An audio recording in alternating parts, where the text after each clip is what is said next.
like, let me cover it up. Yes, I'm back to Hugh Hefner mode. Um, there are literally so many things I want to talk about and bore you guys to death with. Like literally, I made videos a month ahead. I said I'm going to stop. I'm going to stop making videos just so my YouTube channel catches up. That didn't happen, so I started releasing videos on the same day I make them, and you guys can have 2 for 1. And I thought that was a good idea, but I thought I'm gonna just like gradually like not make as many until we get past June, and then I'll start making them on a regular basis again.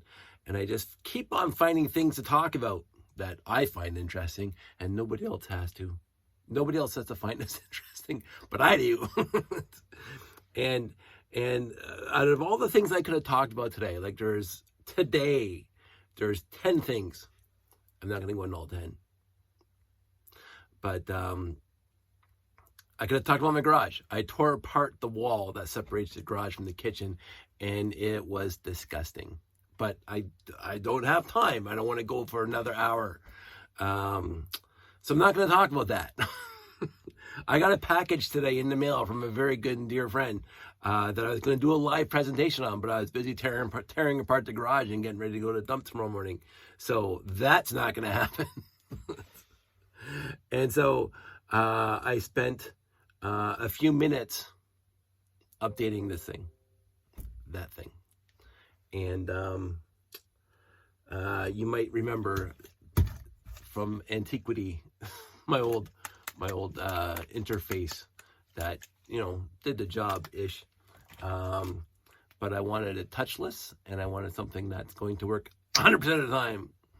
I got rid of a lot of overhead, like seriously a lot of overhead in the programming, between the rotation sensor and the touch sensor and the timing. So if it sits dormant for a while, it would just go on by itself randomly. I cleaned all that up, all that programming cleaned up. And I was inspired by my friend Jeff, no, not Jeff EW, but my friend Jeff from Toro Lug. And Jeff EW is also in Toro Lug, but not Jeff. Jeff, the secretary of Toro Lug, because he had at a whole bunch of our Anime Norse and other displays, he brought his slot machine, EV3 slot machine. I think it's EV3, it might be an NXT, but I can't remember. Where in order for you to play it, you just have to leave your hand over the sensor, and then it would so you don't have to touch anything, which is so touchless, which is where I was going for. And so I made a touchless interface for the RCX because, I'm old school. I had to do it old school. I had to see how I could do it old school. The ultrasonic sensor is a fantastic beastie. It doesn't need all this overhead. But there is no true ultrasonic sensor for the RCX. There was some third-party stuff that I think I might have bought one, but I don't know where it is, and I don't care if I know where it is. It was an original sensor. I'm sure it was great. High Technic, thank you. But I decided to just use light sensor and light stream. And so when you cross the streams, then it will work. So this is what I'm going to talk about. So I just finished creating this. So I took the old one completely apart. I'm going to disconnect this, and you can see up close. So here's the RCX hidden underneath here. So it's also the display stand of this thing, so it doesn't fall over. It's connected to the sides here. I use completely studless technology, almost 98.2% studless on here. I'm not really great with building a studless, but I think this is good enough for Canada. I am going to put those big, huge 4x8 or 4x9, 5 plates on the side, Technic plates on the side, and I'm going to put some wonderful Cricut cutting on there that says, hey, swipe here, wave your hand across to start and or stop that thing. So I also had to build into this thing because you can see that the light sensor is right there, and it's blocking the IR port. So when you want to program it, so I had to build a way for it to pop up easy. There you go. Full access. And then I also wanted to build a way for this thing to fold down, so I don't have to keep on, when I'm in storage. There you go, folds down. There is no opposition in the Genius Switch. as Letterman used to say. So I did build some Daveness into this thing. The light sensor is down there. I got, this isn't from anything except for the dust in the garage. And again, I'm not going to talk about it. I want to talk about it, but I'm not going to talk about the garage. Anyway, and so the light stream goes there.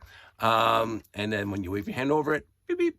Light stream is self-explanatory. It's just a 1x2 light brick on top of the 2x4 electric plate that the power adapter is connected to.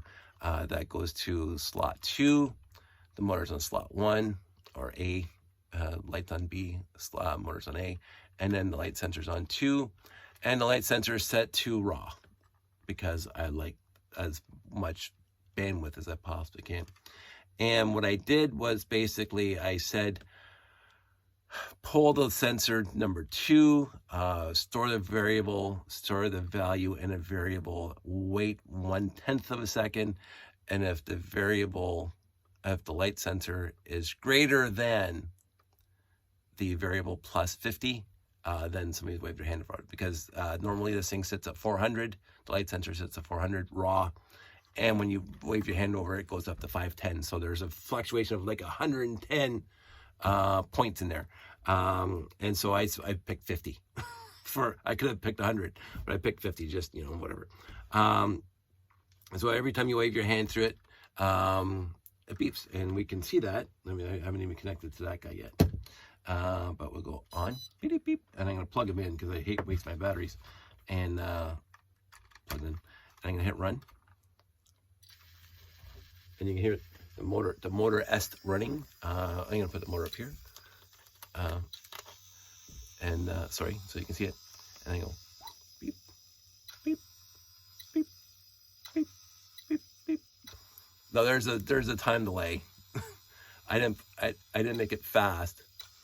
I think once every second, because then it stops the kids from waving their hands back and forth like this all the time, right? So, so I did put it like it's not like all the time, and so when you put it over here, and then you put this here, and then you go, and then you turn this off. Give me a sec. Uno momento, por favor.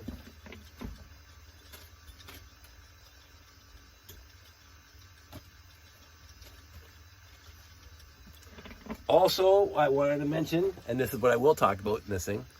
Let me just bring this thing over. Oops. Now it's dark and I can't see. I grabbed the wrong thing.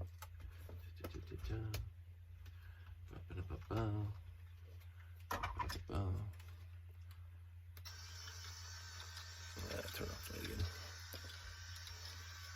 And I'm going to bring this LED. Now, I saw what my friends Joseph and Nicole had on their little layout at the Anime North, and I said, that LED black light is awesome. And they said, well, we got it from Amazon. So went on Amazon as soon as I got home. I ordered the same one. This one has a little more natural light, because on a pure black light, you shouldn't see the black brick. You should only see the stuff that reflects the black light, which is the trans neon green. But again, I'm not going to complain about that because it's not worth complaining about. This is nice and portable. The other thing is that the LED light is USB driven. And this thing, because it does, it lights out, it does have its own light source, obviously. And so you'll see it. So you can still wave your hand over it. It's gonna be awesome. It's gonna be awesome. It's gonna be awesome. Awesome. Awesome. I love this stuff. That's what I want to talk about. And again, I'm gonna try not to go off on some huge tirade. I did remember a few things about my rant the other night. It wasn't just about printed bricks. It was about, I think it was the train heads that came up with a way of making bearings inside Technic bricks, and they didn't like that. The Lego company didn't like that, and It doesn't matter. It doesn't matter what it is, unless the third party, us fans, are blatantly ripping off Lego, like stealing their bricks and then selling them with our modifications. Then Lego has nothing to say about it. Nothing. We bought. Anyway, I'm not going to go ahead. I've said my piece. Let it go. Because again, I want to talk about it. So I'm not going to talk about it. I'm going to talk about this and then I'm going to wrap it up. Well, we're over 10 minutes now. I think the only thing is that this LED light here, $19 at Amazon, is USB. So you plug it into a USB right there.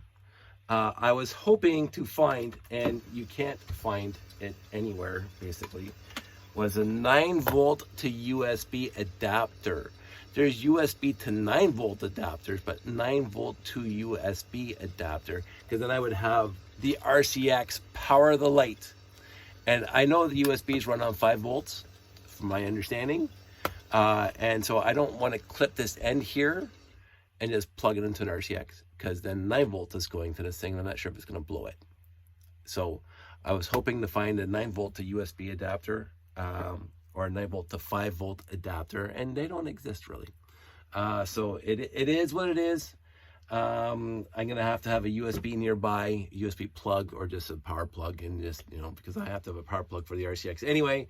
I'll just get like, I got a million USB adapters right here that plug in 120 volts. I was just hoping to run the whole thing off the RCX and have the RCX the only thing that's plugged in, because as you can see, it is got a plug on it. I can't have everything. I can try to have everything. That's it. I'm going to make a nice quick video. It's like 11:30 on a Friday night.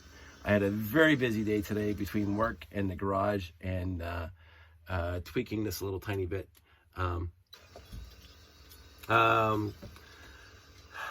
I put, so the light sensor itself, not to keep on making this a little longer, the light sensor itself will look at the ambient light of the room, and you can wave your hand across it, but that's a lot less specified or specific. Having the light shine straight into the light sensor, it doesn't matter if it's light or dark. It doesn't matter. The light sensor, the value of the light sensor remains identical if you're in a pitch black room or a completely bright room. And we used to achieve that, and we still do, by putting a 1x2 Technic brick right in front of the light sensor, because that blocks all the other ambient light from hitting the light sensor. And so it only accepts the light coming in from the stream, which is perfect. And since I'm not putting a specific number, like in the past, I would say, the light sensor usually pulls 500. If it's above 600, do X, because that means the lights. The problem is that if you're in a dark room, the light sensor is going to be 400 or 700 or whatever. This one accepts whatever value the light sensor is on any given day, any given moment. And so I put my hand here. It's not going to keep beeping because it doesn't check it the other way, right? So I take it away. It doesn't beep. No beep. So if you hold it over, it beeps because it's pulling and it's looking for a higher number. It will never look for a lower number. It doesn't care about lower numbers. So you take your hand away, nothing happens. But as soon as you cross it, so that stops people from just like, and the thing's going stuttering back and forth. I was thinking about putting in the code that if you move your hand away, that it would do something, but I said no. You wave your hand across, and that's what it does. If you stop on it, then it stops, and it won't do anything until the code will do something randomly. It picks a random number and then counts to it, and then it spins that thing all by itself. But I took my hand off of it, and it doesn't do anything until you wave it across again. So that's an error check that I purposely built into it. So right now the light sensor is pulling, let me just get the view of the light sensor.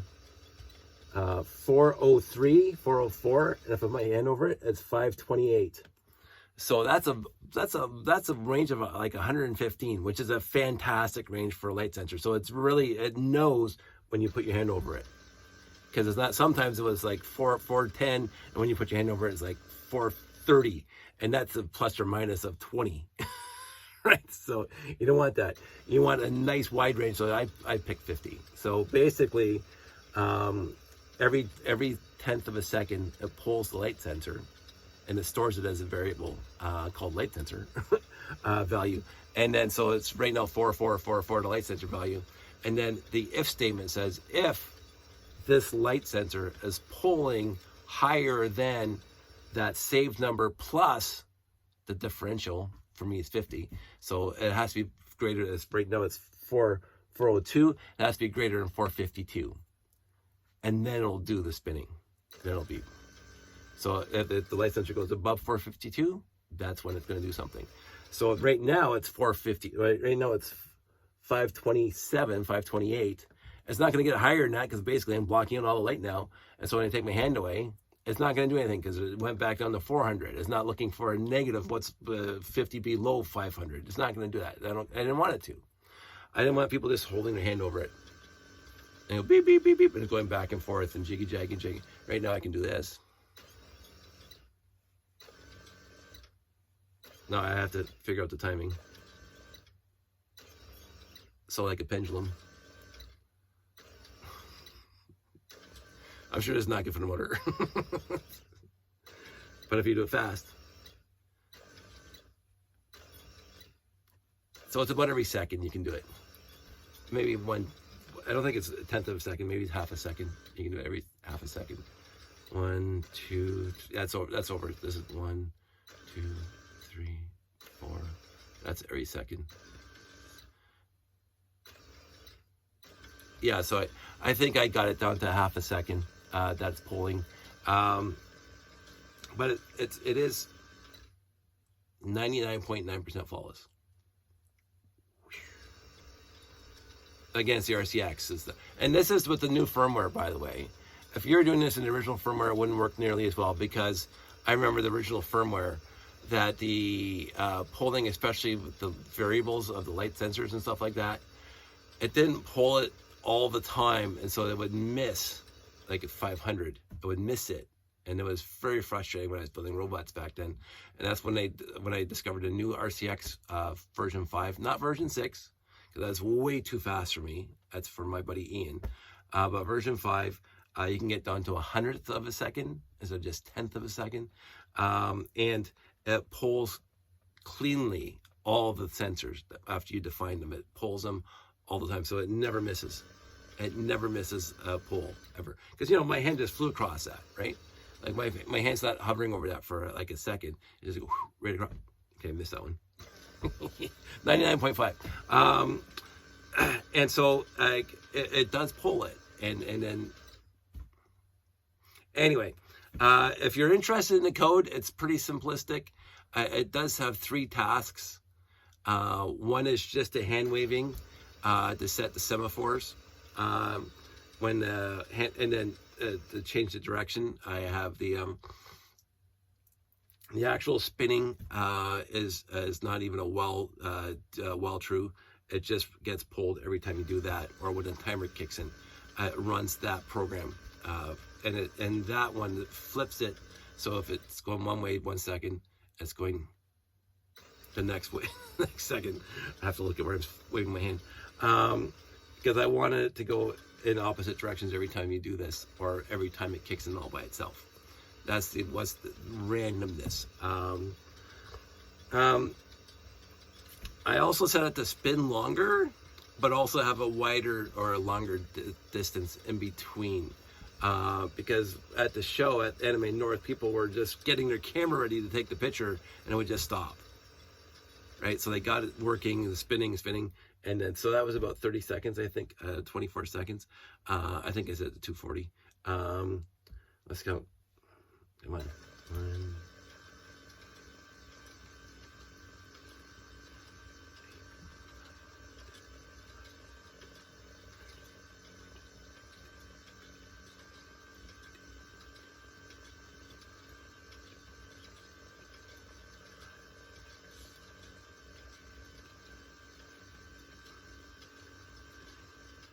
Oh, 30-ish seconds.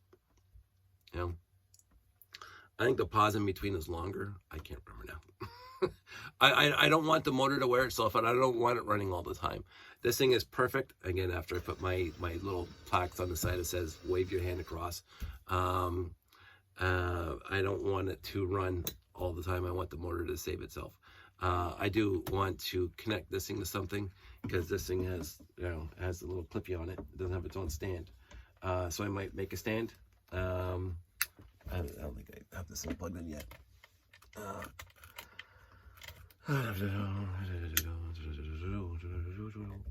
I was hoping to have a higher stand so it could shine right down from the top. But that doesn't look too bad. I will say that okay, let's do this now, because here's my black, you can see, let me just get these things going when we're talking about this specific topic. This is the black light that I picked up at Value Village for $7.99, 20% discount for being a senior, or a card, either way. Plug that in. So now, you will see, you can see the light on the tabletop here.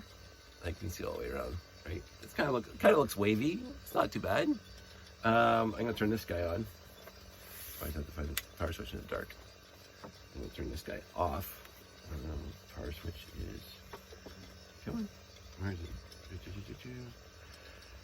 There we go. So now that guy's off, and I'm gonna hold this guy overhead, and you can see it doesn't light up the table. It only lights up the trans neon green. It only lights up the trans neon green. Now, does that look cooler? I don't know. This thing is very like, and what is this thing? Yeah, okay. That's the light. I don't know which one I like better right now. I was liking the effect of the LED, the Amazon one, with the almost look like water, almost like Avatar on the bottom.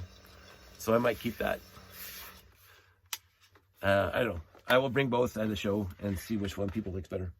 But in the end, the moving art is, I think, done what it needs to do. I don't think I have to do any more to it. I might tweak the program a little bit if I can figure out something else. But yeah, I kind of like this effect on the ground here. So it's not a pure black light. It really isn't. It's got some good luminous stuff to it. But also it does shine all the way through, which my little fluorescent black light doesn't shine all the way through. You can see the bottom part here. So this one might be better. We'll see. I'll let people decide. I'm colorblind, so don't ask me. Also, during a show where there's no lights out, this thing does light up pretty nicely. So it's not too bad. And you don't see it on the table as much now. But I think all these parts, the 3 parts, are going to make for a good show. I did like the part that I made my RCX handles all this stuff. It's all including the stand. I mean, that's what I did last time with this thing, but except it was attached to the bottom, but it was a big mess and this thing collapses down. Yeah, I think we're good. I think we are good for another show. We're going to find out pretty quickly. That's it. That's all. I'm going to say goodnight, Gracie, and I got a busy weekend, so I may get around to some of the other stuff I wanted to do this weekend with Legos. But then again, I might not. And I do have to cut back in my videos because, again, I got to June 27th already booked out there, and I'm now doubling up and releasing in the weekend too. So I'll just say this, as Gandalf would say, expect to see me when you see me. I do love doing this. I do love boring you guys to tears with this kind of stuff. I do not want for things to talk about. I always have things to talk about. But I think sometimes I'm a little too long in the tooth, and this is getting there. So I'll talk to you guys soon.